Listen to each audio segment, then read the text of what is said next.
Welcome, welcome, welcome to Share Your Light. I am so excited today to have a special guest. Sister Sadiyah Karriem is here to join us today. Sister Sadiyah, I've known her for over a decade, and she has been a force since the moment that I met her, from my time at the mosque at Mosque 45, and working with Action CDC, seeing her as the attorney, what is the warrior attorney? Is that your Warrior tag? lawyer, The godly warrior, warrior. the godly warrior lawyer. Yes, and so godly and faith has always been connected with Sister Sadiyah. She has a tremendous journey that she's going to share with us today.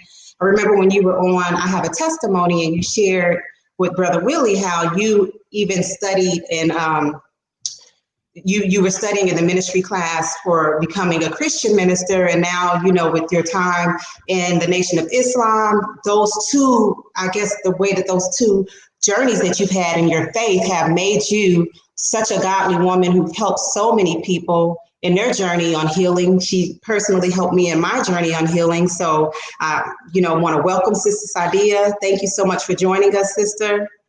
Thank you, Sister Rakaya. It's an honor and a pleasure to just be able to be a part of what you're doing in this movement and the energy and this high elevation and vibrational energy that you're giving to people from your pain to lift others. So it is an honor and a privilege. Thank you. Thank you so much. So those of you who do not know Sister Sadiyah's work, I know some of you all have seen like the pictures I have sometimes on Instagram or on Facebook. I think it's even in my profile picture. This is an orgonite. And Sister Sadiyah has a company, Wusa Mama. And this is an orgonite that she created, and she creates each one individual. And these you want to explain to people what an orgonite is before we get too far into everything? Absolutely. So I have some here that I've brought, just show and tell, right?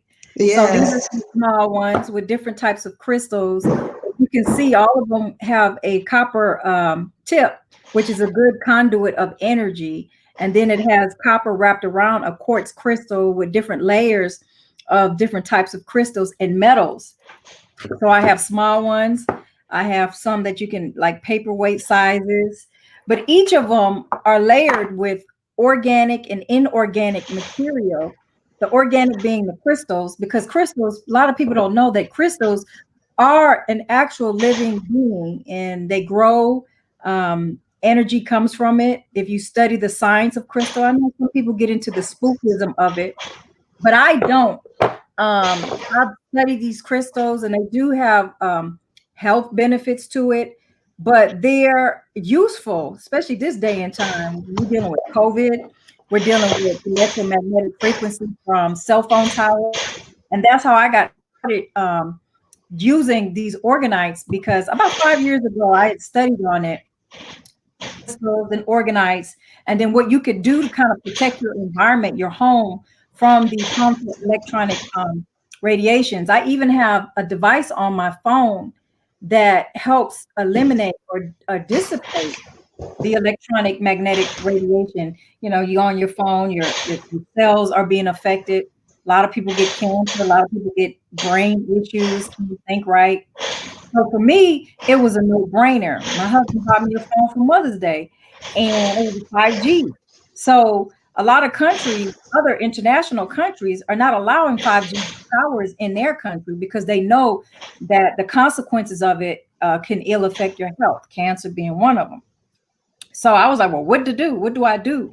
So I started creating these organites so that I can share as a healing modality for other people, not only to protect their homes from the harmful electronic radiation, but also as a healing tool, because crystals, depending on the type of crystal, it has a different vibrational energy when you have them up close to you, affects you in different ways, from health-wise, spiritual, metaphysical.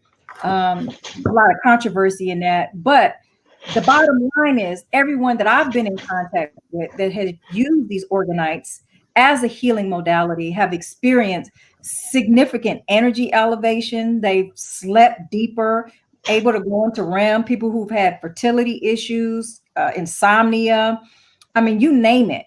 And so when I create these, Sister Rakaya, it's very personal for me as it concerns you, because I can't create one the same, because you have different energies and different needs and different obstacles and different intentions. So when I go into the lab, because that's what I do, I use sound therapy, 5.8 hertz. I make sure that the energy and the environment is clear. Um, and then, thoughts is energy. And so whatever the intention you have, then I help tune into what you desire or what you're trying to overcome, and to create a piece that will be able to help you. So, Right. with Lisa Mama, it's all about tapping into the God within and realigning ourselves back to that which is nature and natural for us. Right, right. Because when I ordered my orgonite, we had a conversation, a consultation, and I told her that I wanted help to heal with my grief, and also to, feel a connection with my son, to feel a connection with Damani. And I will say that I feel peace. Of course, there are other things that go with that. I mean, I pray daily, 5 times a day and constantly in between. So let's not get it twisted for people. There's this conversation on my page today. I ask people because I've been seeing a lot of things about crystals and how people say that that's, playing with demonic spirits. And I'm like, I definitely, do Yeah, not agree with idolatry, So explain to them why anybody that's concerned about it being against their religion. so a lot of people, there's a lot of spookism in our religion, in Islam and Christianity and Judaism. And I've been taught through, as a follower of the Honorable Elijah Muhammad, and just been taught and been a student of faith, student of religion, student of metaphysics, student of science, student of the world. And a lot of people, that which they don't understand, they fear, and they will place something else on top of that, or they don't do their own research and they take someone else's language and words and subscribe them for themselves without a proper understanding. So you can either take what I'm saying or you can let it alone. But what I'm saying is do your own research, find out for your own self. And if what's true for you is true, then can't nobody tell you you're wrong. Right. So Jewel asked, how do I get the one with the butterfly? You have to get, I guess, your own individual one created with a butterfly, but that is possible if she goes to Wusa Mama. Absolutely. Absolutely. And everything is customized. So there's a section where you can tell me exactly what you want, what your intentions are. If there's a specific color you're drawn to. You see, I'm wearing my purple right now because I'm tuning in to my chakra, my crown chakra, because I just want God and the divine to flow all the way through me.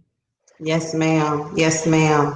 And you can leave a comment like on here. I'm sure after the live stream is over, Sister Sadiyah can reply to you on there as well to help you get that connection. Now let's talk. Let's go a little bit into who Sister Sadiyah is. Let's rewind and go back for people who don't know you or don't know your story. So, what do you feel has drawn you into the space that you're constantly empathetic and helping others? So, I call myself an indigo child.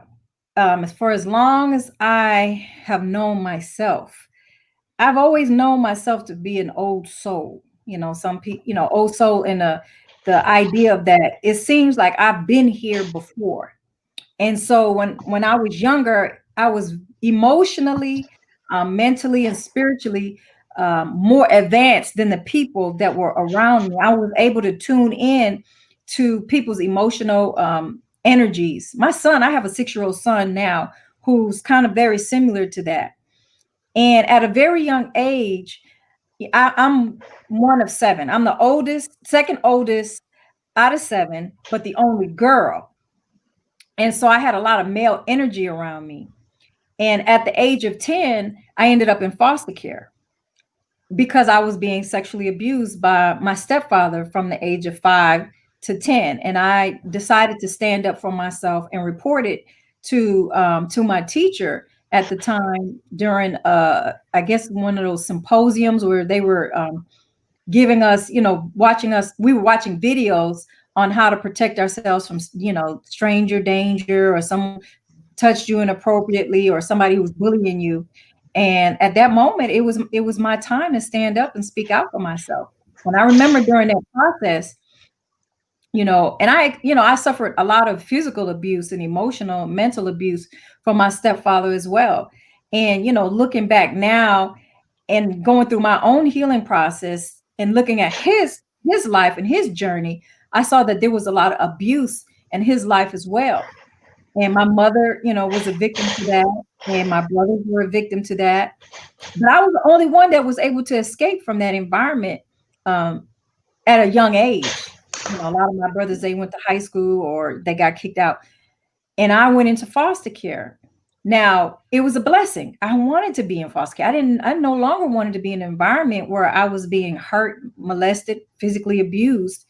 Um, but I wanted that healing. And so I remember going through the process of the trial process, the legal aspect of it. And it was my time to be on the stand. So they were preparing me. The prosecutor was preparing me to speak for myself. And I remember at that moment, I knew without a doubt that I wanted to be able to advocate for those who could not advocate themselves. So I made a vow and a decision and intention so strong that I was going to be a lawyer. At that moment, that me becoming a lawyer, it was like the easiest thing for me because there was intention without reservation. Now, let me say, the journey to becoming a lawyer, those things around me, I had a lot of difficulty, but there was never a doubt that I wanted to advocate for those who couldn't advocate for themselves. And it wasn't until maybe about 6 or 7 years ago that I realized, because I've always been a student of science. I've always been a student of faith, the spiritual world, the unseen world. And I was trying to connect it to what I was doing as a criminal defense attorney. And God has always been at the center of everything that I've ever done. I was a very spiritual child, didn't matter what religion I was in. I was always at the forefront of whatever it was. I was a Jehovah's Witness. So my mama had somebody coming to the house at least 5 times a day, doing some kind of Bible study. Then I went, one of my foster mothers was the pianist for the church. So she was super religious. So we was there every day. Then another foster home that I went into, she was a part of the young people's department. And so I was like the president of that department. So, faith was like always at the forefront of my life. I went to law school. Like I said, that part wasn't difficult for me. And after I went to law school, I knew I wanted to get a degree in divinity because I wanted to know the Bible. I wanted to be a student of the Bible. I wanted to be a student of faith. But at the same time, I was studying Islam. I was studying Judaism. I was studying Buddhism because I was searching. I was searching for that which was right for me. But mind you, I was in the church and I was deep in the church and I was a minister in the church. And, I'd get on a rostrum and I'd come from the Bible and I knew the Bible from that perspective. But the door was being open to other spiritual journeys as well. So that journey to cross over into Islam came when I heard Minister Farrakhan when I was 15 years old. And everything that I learned about him and studied did not conflict with what I learned in Christianity.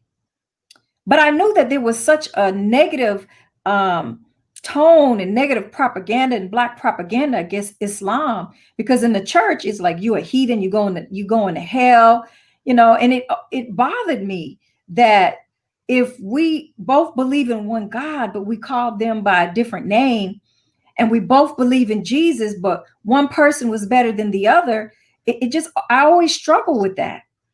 But then as I was studying more and more of the teachings of the Honorable Elijah Muhammad, especially as it concerned Black people, and in seminary school at that time, it just started becoming more clear to me. But then as a woman, as a female in seminary school, Sister Rakaya, I experienced the gender bias from these ministers who thought that a woman should not be able to have the ability to give spiritual wisdom and guidance to men. And we couldn't be leaders in the church.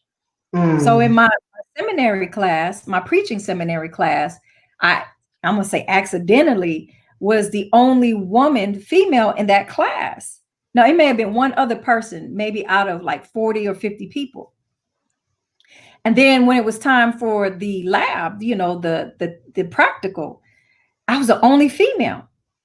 And it wasn't until towards the end of that class, when it was time for me to give my sermon, which was going to be who was going to minister to the minister, my professor contacted me and told me that it was a mistake. I should have never been in there, because women preach to men, and the men in the class, I was told, were going to boycott me on that day.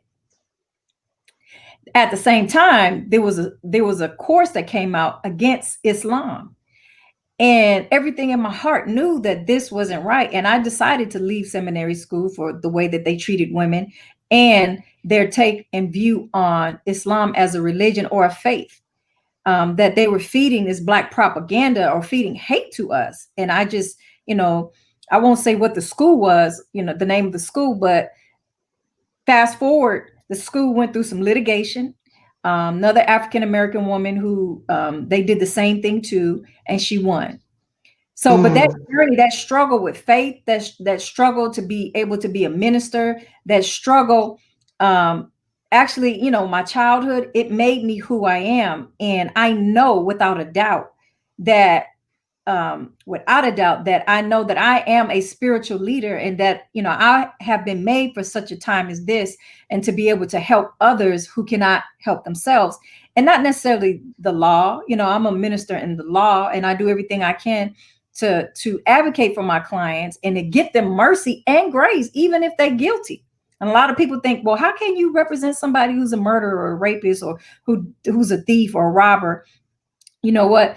Through the grace of God, there go I, and our right is filthy rags. And who am I to judge? Because what you do at 18 is not necessarily, you're not the same person you are in, the age of 34 or 40. So would you not want some mercy and grace?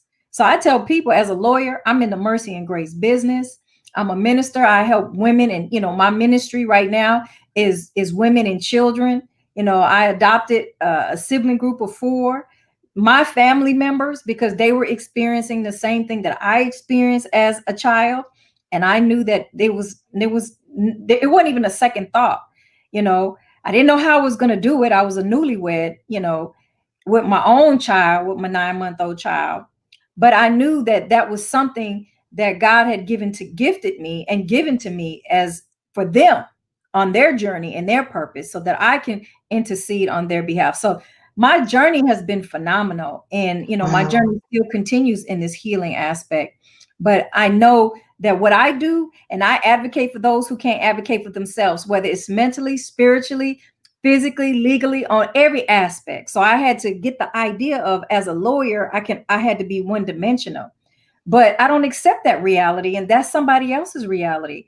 And I am your godly warrior lawyer, because I am going to advocate for you, whether whether you in jail, not in jail, whether you struggling, with the death of a loved one or an addiction. I am there to advocate for you. Right. Wow. And when you talk about your story, like if you look at your 2 pain points, if we call them pain points, the abuse that you experienced that led you to have to testify in court, that left an impression on you. And then also the fact that, you went into foster care and someone else took you in your time of need. And those 2 pain points have somehow shaped your purpose. So instead of running away from the things that brought you pain, it's almost as if you've embraced them and allowed your purpose to flow through those things. So like you said, you've adopted children, a person who was taken into foster care, and then you've also advocated for people and helped fight in court, a person who had a traumatic experience in court. So let's talk about people who go through pain and traumatic experiences and don't know what to do. They get stuck in those experiences. So I'm always a student. I'm a consummate student. So I'm always looking at different healing modalities or methods that one can use in order to spiritually develop, mentally, physically develop. I believe the physical component in this journey as well, Sister Rakaya, you being a coach, a track coach, you dealing with people with their physical, when you're dealing with the physical aspect, your mental state and your emotional state are all connected, and spiritual state is all connected if we but understood. And so knowing that I'm a healer and desiring to help people emotionally, because your thoughts are everything. Your thoughts create your whole environment. And, you look at the suicide rates, and most of, it all starts with the thought. Most dis-ease is psychosomatic. 70% of dis-ease is psychosomatic, meaning that is your brain that created the illness that is inside of your body. And so what can we do when we are not thinking right? So I decided to go on a course of study that was introduced to us by Minister Louis Farrakhan. And in this course of study, when he introduced this to the Nation of Islam, it was a study on the mind and teaching us the scientific mechanisms of the mind that are set up that cause us to be other than ourselves. We're in somebody else's shadow personality. We do things that our grandmothers and our mothers did, but we don't understand why. We react to certain things without a thought, and we don't understand why. When we go through certain situations, we get so sad to the point, or go through grief or apathy, even want to commit suicide. And how do you lift that person up? And we can medicate, we can give drugs, but the reality is something happened in your lifetime that caused you to be in the state that you are. And most of the times we don't even realize or remember what happened. And so I did the training to become what's called an auditor. And an auditor is one who just listens. And so an auditor is kind of like an engineer. You're listening, but you're not listening for judgment. You're listening, and you're letting this come through you. And as you're listening for certain things that come up in that particular incident that the person is expressing to you. And they're going through what's called reverie. Reverie meaning that you're taking them back to that moment when that injury or unconsciousness or that sadness occurred, and you have them go through it. Because with emotions, there's energy is tied to all emotion. And when you're dealing with negative emotion, it takes you, it makes you more matter, and it takes you down emotionally, and it's kind of makes you squash. Like you talk about depression, it's like this heavy weight on you. It's a literal physical weight that energetically, if you could measure it, and it is measured, you can see it on an e-meter. And when you have the ability to help this person through that situation and release that energetic negative energy and release this life force, then the person you see, their personality comes alive. They're able to function better. They're able to have better relationships. But their IQ actually goes up.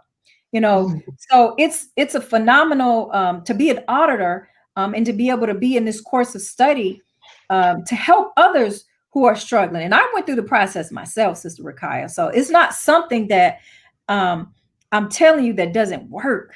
I can bear witness on so many things, on so many levels, that when I put myself or subjected myself or submitted myself through this process with someone else who was an auditor, I'm telling you, my whole world and my life is opened up and expanded exponentially, to where I don't have voices in my head from other people. I can actually be self-determined and do what it is that I want to do, as opposed to feel like I'm doing what my mama, my daddy, some ancestor told me what I needed to do, or I'm taking on manipulation from other people, so I do what they tell me to do, or I'm sad for no reason, or I'm reacting. I remember I had an accident when I think I was in high school, about 14 years old, and an 18-wheeler hit me. Hit my car that was in, and we went into a ditch. And I remember going to the hospital. And then some years later, I got hit again by an 18-wheeler. So it's like my brain remembers. And so then again, I got sideswiped by, I know, like I'm attracting all these 18-wheelers, right? So every time I'm driving and I'm going by an 18-wheeler, just imagine the anxiety that I have, because of those experiences, on top of experience, on top of experience. But after I went through this process, I can go through an 18-wheeler and not think twice about it. The anxiety that was there, the physical abuse that I experienced as a child. I didn't want to be like my father or my stepfather. and do that to my children or react that way. And most of the times we do what our parents did out of reaction. And I wanted to be better for my children. And before then, I believed in corporal punishment. I believe in whooping that behind. But then I realized, after doing this course of study, I was creating a monster or doing something to my children that I know I desired not to, and squashing them. And, my whole relationship after going through this process with my children, it just blossomed and opened up, being able to take the communication courses. So, because a lot of us don't know how to communicate. Let me say that, Sister Rakai, or acknowledge each other when we do communicate, or, as we're communicating, we get bullied by things on the outside. So having the ability to be able to communicate with my children, it's been, I can say, this journey and going through what I am helping other people go through, and take some of this dross off of them, some of this grief, some of this pain off of them through the process. I mean, I'm excited about this journey of healing. And, I still have to do things for myself, because when you take on, and I know you know this, Sister Rakai, when you take on other people's pain, because you're in the pain business, being an empath, you're like a sponge, that people just are drawn to you. Broken people, hurt people, grieving people who, are at the brink of death. It's a lot. And you have to be strong for yourself, because you're taking it on. And charity starts at home. We have to do radical self-care. And lately, I'm having this conversation with myself. I know I'm talking a lot, but I have this conversation with myself, because in COVID, you can turn on your social media, and it's a funeral, somebody who's dealing with somebody who died or sick. I mean, it's death everywhere. My girlfriend went to HEB today to look for some plants, and it was like plants. It was so full of plants, because they're capitalizing off of people who've lost loved ones. So, death is big business, but death is all around us. Grief is all around us. And so how do we manage it? And so you doing what you're doing right now during this time is right on time, sis. And so that's why I say I'm grateful for you, because we need this. We need light workers. We need spiritual workers. We need healers on this journey of faith and purpose. Right. Thank you so much.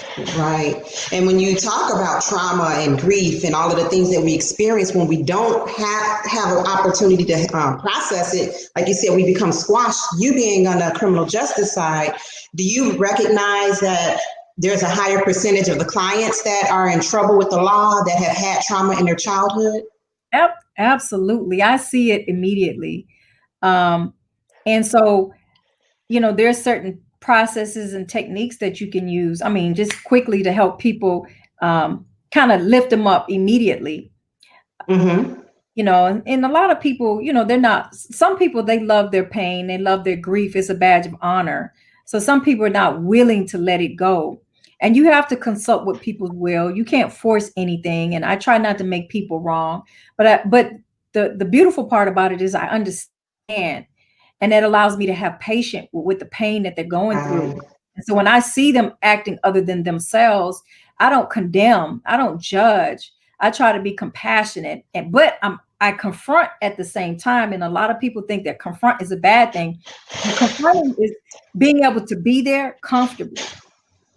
So I can take your pain and your grief and help you through that and be there comfortably with it. But then I'm going to challenge you in your pain and in your grief to help you face it, come full term with it, so that you can be alleviated from that pain. That's if you desire. Right.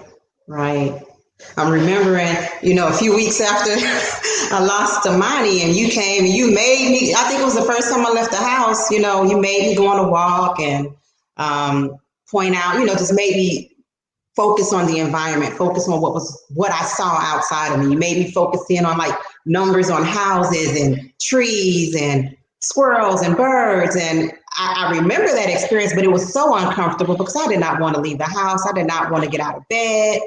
But that is a grounding technique. It is a technique for us to become more present and stay in the present moment. Exactly. Because we Yeah. spend so much time in our head, Sister Rakaya. Most of you could be driving and pass, and not realize that you've passed the exit, or you're daydreaming. We spend a significant time in our head and not in present reality. And so when you conjuring up these false ideas or these stories in your head, these movies in your head, some stuff that will never probably ever come to reality, but your brain doesn't know the difference between the two. And so what happens is your body starts to create these chemicals and the hormones. And then again, we talked about psychosomatic illnesses that causes us to be ill. So I permission to share your business. So as an auditor, it's like a lawyer, we don't talk about the business and what goes on. Mm-hmm. If they Mm-hmm. decide that they want to talk about it, this is what you call auditor's code, then we can Yes. talk about it. Yes, But ma'am. the concept she was talking about was called a loss assist. And in a loss assist, what happens is when you lose someone, you dating, divorce, death, what happens, we identify that loss, we identify everything in our environment with that loss. So, and then when you identify with that loss with everything, then it's hard to confront. So then you're shutting down and you're cutting yourself off from your present environment. And so what that loss assist that I was helping Sister Rakaya with, it was just allowing her to be external, to be in present time. That's why when you're in a low emotional state, and sometimes I do this to myself, working out, doing some type of physical activity that requires you to be focused on your external, like running, working out, because what happens is it allows your mental state to increase and elevate, and you're literally in present time. And then what happens is when you finish, or at the end of the day, especially people who are dealing with grief, they come home and they're by themselves with their thoughts, and then the cycle starts all over again. So, but with the loss, and it's a simple technique, but it's a powerful technique. Nothing I'm Very telling powerful. you spookism, and it's focused. You're doing it. I'm just help guiding you, and you're looking at your exterior, and you can do this for yourself. They call it locational assist. You can look in your environment and focus on your environment, and what you'll realize is you start feeling better. You start feeling bright. You do that 10, 15 minutes at a time, and that sadness that you have is lifted. And it's a training as well. You said you assisted, but you're training a person to think that way. And the more they practice that, so the more that I practice that when I go walk with other people now. I have a few people that I've helped meditate, and I'll go on a walk with them, and I'll just be so in tune with the environment, and I'll point things out. I wasn't doing a loss assist, but I'll just say, oh my gosh, look at how beautiful that, yellow rose is. And they'll be like, I didn't even see that. And I'm like, Exactly. Can and you they're like, imagine how much we miss? right, right. And then another thing was, I remember talking to you one time and some for a tip, because I had a mom that messaged me today and asked for a tip. And so I'm thinking of it now as I'm talking to you, and they're feeling like stuck, and just in so much pain because they want their child, right? And I remember talking to you, and when I couldn't sleep sometimes, and it was like, well, instead of thinking about the fact that he's gone, look at when you wake up in the middle of the night, start talking about the things that you see there. So look at the plant that's on the counter, or turn on the light switch and look at the light come on, but really connecting yourself to the environment in the present moment. Exactly. Do you have another tip that you would recommend for someone who feels like they've lost all hope? A lot of us have a misunderstanding of what death is. Now, we have the attachment to the individual that's inside of the body, the physical body, right? So it's not necessarily that we're in love with that physical body. We're in love with the being and what animates the body, right? So if we study quantum physics, we study science, we know that everything is energy, and it's oscillating at a certain rate of speed. The slower, the more matter, the more that you see the physical aspect.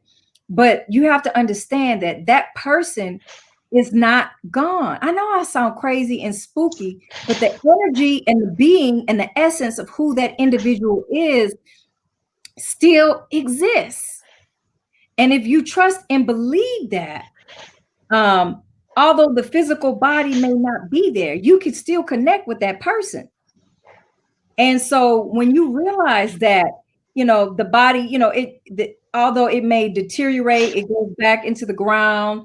There's a regeneration process, but the spirit and of that individual, of that person, or that loss that you've experienced, understand that it does not go away. And when you realize that death is really not final, Right. when you understand that it's not final, then you can connect in other ways. I remember when my mother, back in 2016, my mother, and I had been alienated from my mother for, since I went into foster care, 30 years. Now, I'm a 40-year-old woman, and I tried to have a relationship with her, my biological mother. And I always desired it. And I was like stuck at like 10 years old in my life because I wanted that relationship with my mother.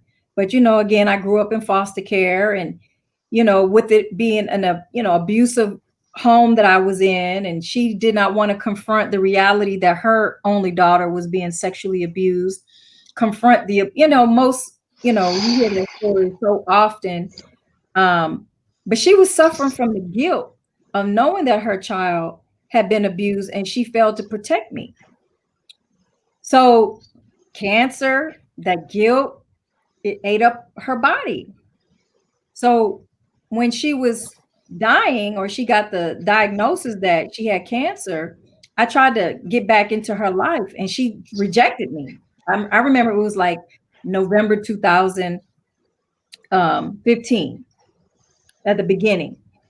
And I was broke down. I was dejected. I was like, this is my last chance to have a relationship with my mother. And she didn't want to talk to me. Well, I didn't know how to communicate with her, and she was experiencing all of this guilt. It took my husband that next day, and he had never met my mama, and I think we had been married like 8-9 years. And he secretly went to the hospital, and he sat with my mom. Oh, I'm gonna cry. He sat with my mom. He brought photo albums, and he just kind of, it had to be him. It couldn't be me. And I'm a spitting image of my mother. And he, showed the beautiful life that I had in spite of, what happened. He talked about how much I talk about her and I love her. She wanted to have a relationship with her grandchildren. He was doing whatever he could. And then the next day, that same night, I remember I was so sad, Sister Rakaya. I slept all day. It was on a Friday. And my husband typically off on a Friday. So that morning he left. I thought he went to work. I forgot that he was off. And when he came back home, like 6-7 o'clock that night, I got up. He said, let's go to the grocery store. My husband don't go to no grocery store, Sister Rakaya. I said, okay. And then he said, I talked to your mama. I say, what? Like, I was so happy. Like there was some kind of communication line. And then like 3 weeks later, she called and she wanted me to come to be with her at the hospital. And it was me. She talked to me. We hugged. I went back in my mind. Like here I am 40. And I'm trying to think, how old was she when she was dealing with all of this stuff? And I had to realize that my mother was nothing but a baby herself.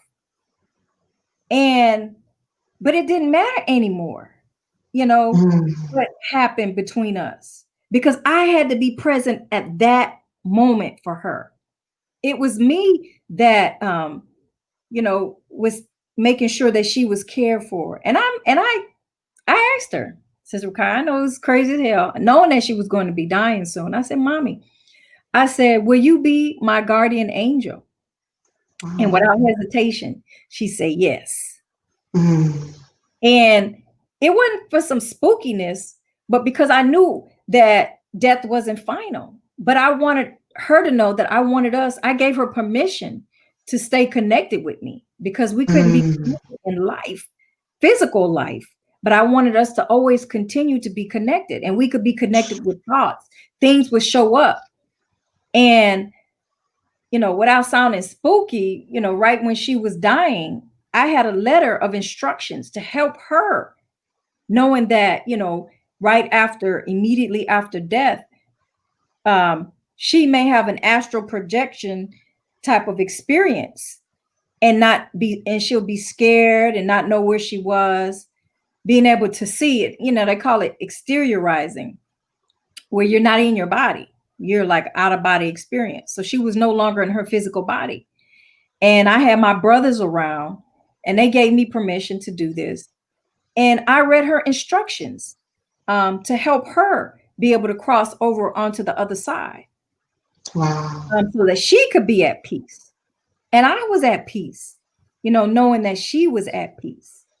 And so maybe about a month later, I kept seeing this number come up, 444. I never paid attention to it and never had no reason to. But I'd wake up 444, 444. This is before Jay-Z came out with his album. Okay. And I, go to a restaurant, $4.44 for the change. But it got to a point where it was like tapping me on my shoulder aggressively. And so one morning, as I woke up, we automatically reach for our phone. It said 443, 444. I was like, you know what? Darn it. Let me look this up. Because it was just too much. Mm-hmm. Sis, when I looked at, the spiritual aspect of the number and everything, if we look at geometry and mathematics and the spiritual aspects of it, and people call it sacred geometry, you have to really pay attention to numbers. And that's a whole nother conversation. 444 was your guardian angel saying everything is fine. Everything, it's okay. Wow. Yes. So it was at that moment, I was at peace knowing that I was still connected. Wow. I don't believe, for me, it's true for me, that it was a coincidence, because she wanted to let me know that she was still present. Although she may not physically be present, she was showing up. And so when I do see, she may not even be there, but because I keep her thought and her in my mind, she's still alive for me. Mm. And I'm at peace Right. with it. I don't think that I did anything. I think I'm actually, I actually gained, because I couldn't have her in the life that I wanted to. But I know, without being spooky, there's certain coincidences that have happened. I know that there was a presence there for me. Let me ask you this. How was that process of coming to the place of forgiveness for you? And did you ever really fully forgive her in your childhood, or was it in your adult years? Was it while you were a child? Well, I didn't think I really had any unforgiveness with my mom. I just wanted my mama. And when she was on her deathbed, she asked me for forgiveness. And I told her there was nothing for her to forgive. And she told the story. She told me what really happened. That, she was threatened. She was afraid for me. She didn't have much of an education, a world education. And so she thought she was sacrificing me by allowing me to go into foster care and not fighting for me, so that I may be protected. And so, as an adult now, I'm listening to her and stuff is lining up. It was like my mother made the ultimate sacrifice so that I may be where I am now and be able to tell her story and to help others, through what she experienced, because she experienced being sexually abused. She experienced being physically and emotionally abused by a man. She had 7 children. I have 7 children, and so people talk about like generational curses and being that one to break those generational curses. Yes, I intentionally am making it a point that what I experienced, or my nieces and my nephew, children, what they experience, they don't have to experience that. They can have a whole new reality, and it could be one of a healthy, whole reality that they can be who they truly are. And my mother made the ultimate sacrifice. Right, right. Wow. And when you described and you said, I wanted my mama, I mean, it hits home with me that we need to like open up this conversation of grief, because sometimes we only associate grief with someone dying. But when you were explaining that, you really went through a grieving process as a child throughout your childhood years, not having your mother in your life. So you really had to grieve her twice. But in this Yes, process, finding a way through that to maintain that connection. But for us to understand that grief is, loss of our way of living, loss of our hopes and dreams, loss of our jobs, loss of our freedom, loss of our understanding of what justice in this country means. All of us are experiencing different forms of grief at this time, I would say. absolutely. And I was recently talking about um, secondary trauma. Secondary trauma is when you don't directly experience the trauma, but you see somebody else experiencing the trauma. So you don't Right. necessarily have to be that one. We saw what happened with George Floyd. And that caused PTSD for people. Like I had a little episode after that because I mistakenly watched a clip of it, and it gave me, flashbacks of doing CPR on my son. Absolutely. Exactly. So how many mothers out there who've experienced police brutality are suffering, when they saw that, they're reliving it all over again, in Right. their environment. And so that's, Right. as an auditor, that's where I come in. And because that chain is linked, that those events are linked to each other, are energetically linked to each other, that you're going to relive it all over again and feel those same pains and sensation, because the brain, it's a powerful thing. But it tries to protect itself or protect you, from experiencing something that's non-survival. And if it looks the same, although it may be nowhere near the same, it's going to equate it as being the same. You eat a bad egg, right? As a child, now every time you look at a boiled egg, your stomach starts to hurt or you get nauseous because the brain say, don't go there again. Mm-hmm. That's Right.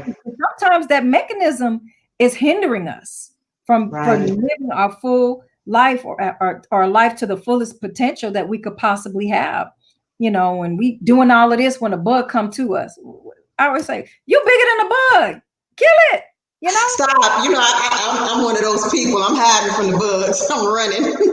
Over But you have dramatic. to, yeah. But that was built in us from past experiences. And our Yes. past experiences, are in our present time. And Yes, we're ma'am. associated with that. Right. Now let's talk about past experiences real quick. I want to talk about this, about our young ladies and modesty, and the whole thing that's going on right now with some like, okay, with WAP. I'm gonna do an episode. I have a few girls that I've had to reach out to, and I'm like, no, ma'am. Like, if you look on Instagram, the number of young ladies, young, beautiful young ladies who have pictures of themselves with a string bikini and their backside turned to the camera. And it's like, why are you putting that out there for free? Back in the day, we wouldn't even do that for Playboy magazine, and getting paid. You would talk down on somebody doing that. But now you're doing it for free.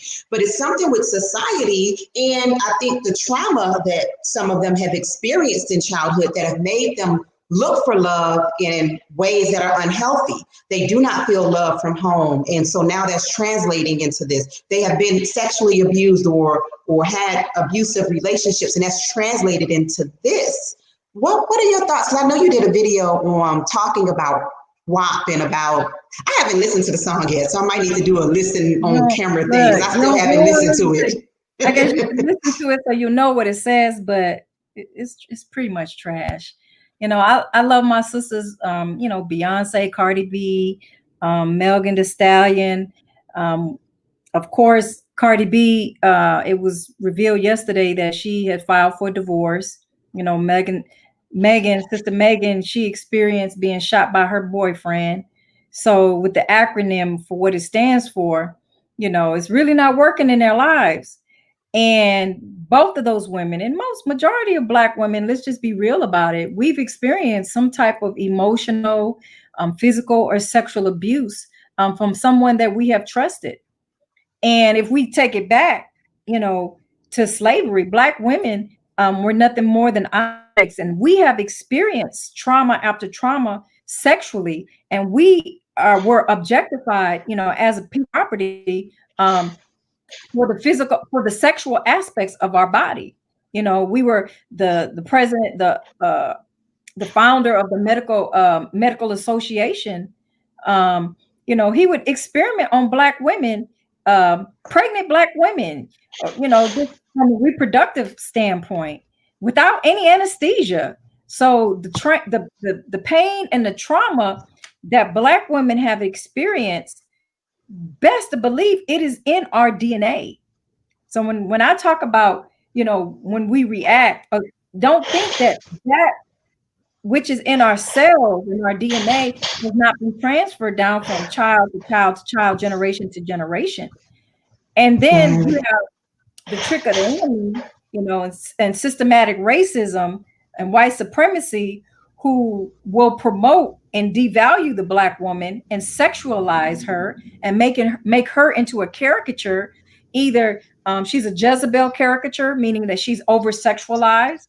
And the reason why he did that initially is because he wanted to put the white woman on a pedestal, while he was going into the Black woman when no one was around.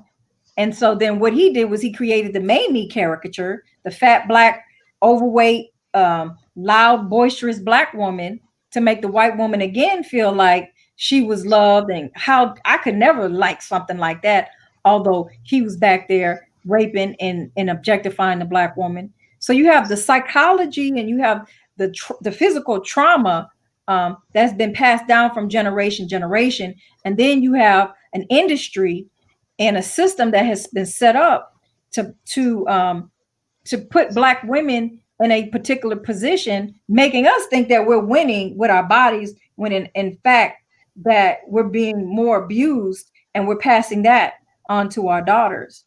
So, I could talk bad about Cardi B and other sisters like that, but until I believe when you know better, you do better. Right. Most of us don't know better. We just acting off of instinct. We're reacting off of the grief, off of the trauma, off of the pain. We believe, we use our bodies to numb the pain that we've experienced, and we don't even realize that we've experienced it.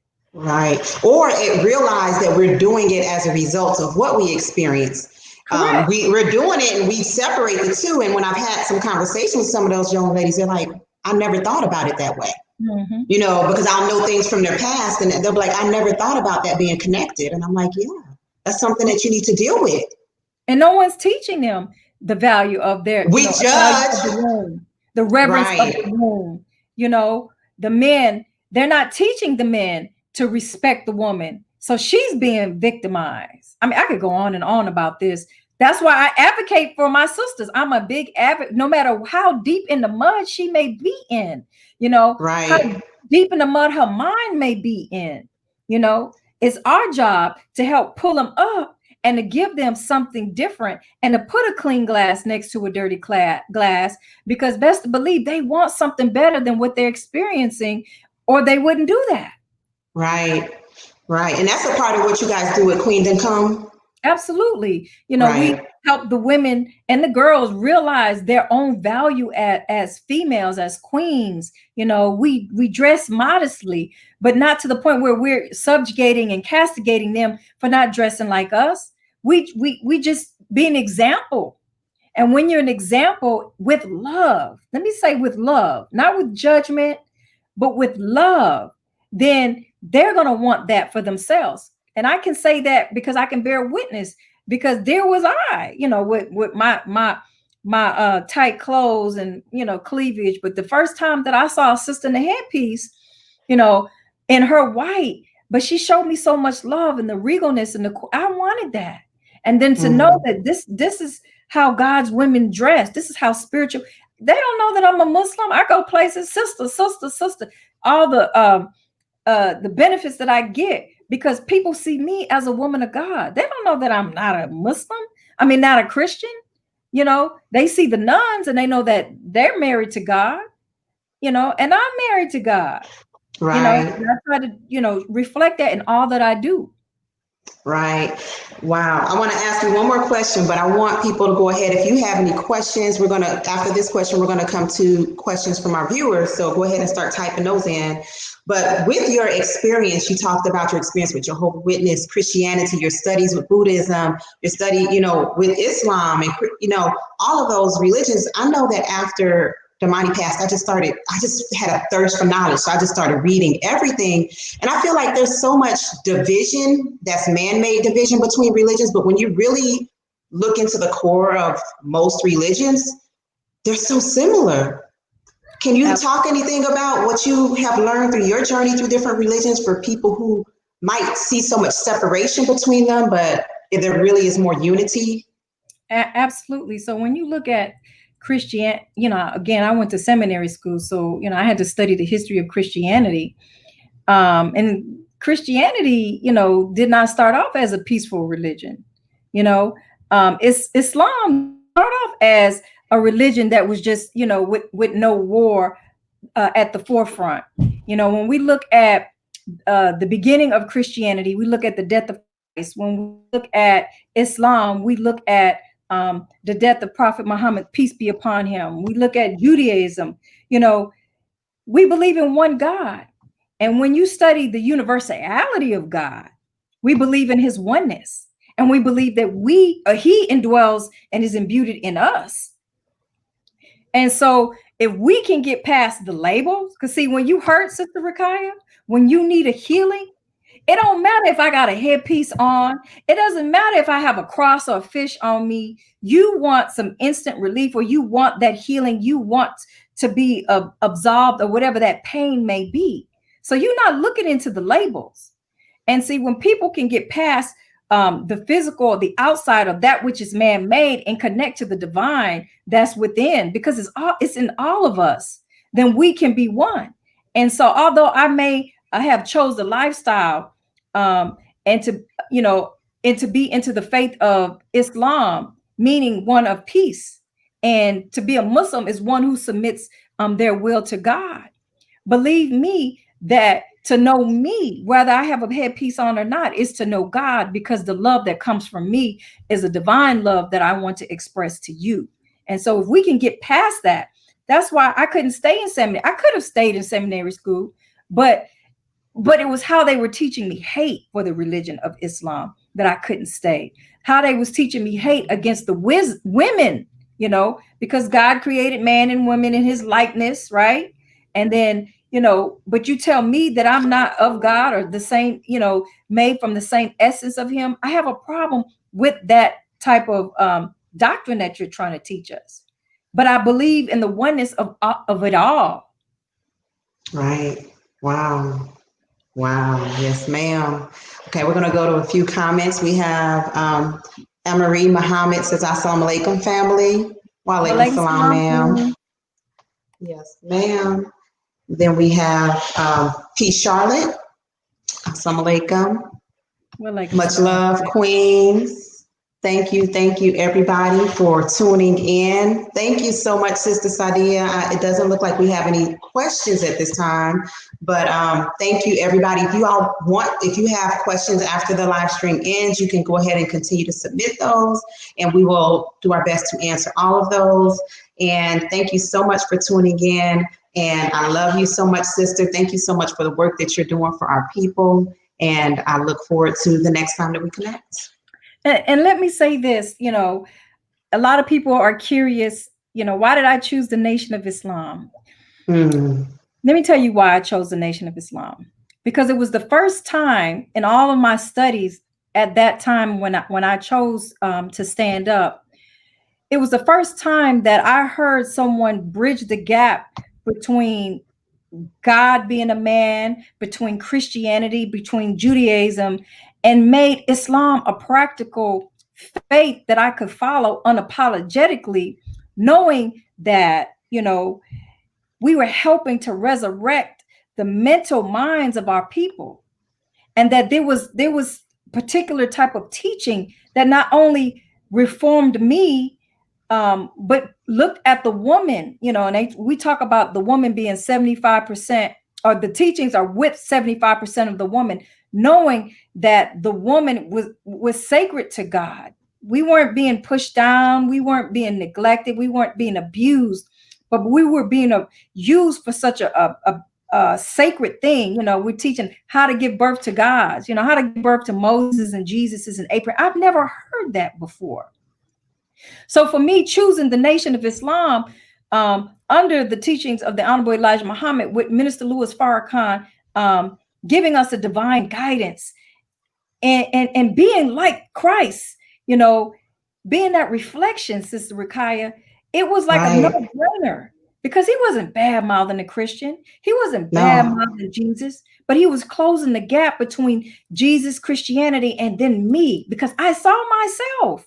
And I can honestly say that joining the Nation of Islam with these teachings not only has elevated me personally, spiritually, and emotionally, but it has, when I say I wanted to advocate for people that couldn't advocate for themselves, it has equipped me to be able to reach my brothers and my sisters and help them elevate their minds and help resurrect their minds.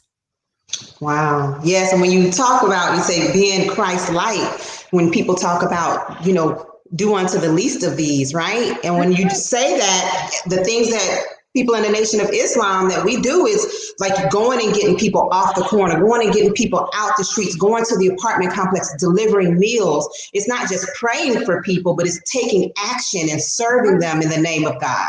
That's right. So yes, absolutely. Absolutely. So thank you so much.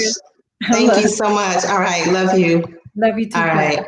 All right. Oh, before we get off, anybody that tuned in late, make sure you all visit Sister Sadiyah's site, Wusa Mama. You can visit the Facebook page. Also look up Queendom Come. I'm sure they have a Facebook page as well. We do. Yes, so that you all can follow all of the wonderful things that Sister Sadiyah is a part of. Thank you so much. Thank you, Queen. All right. Peace.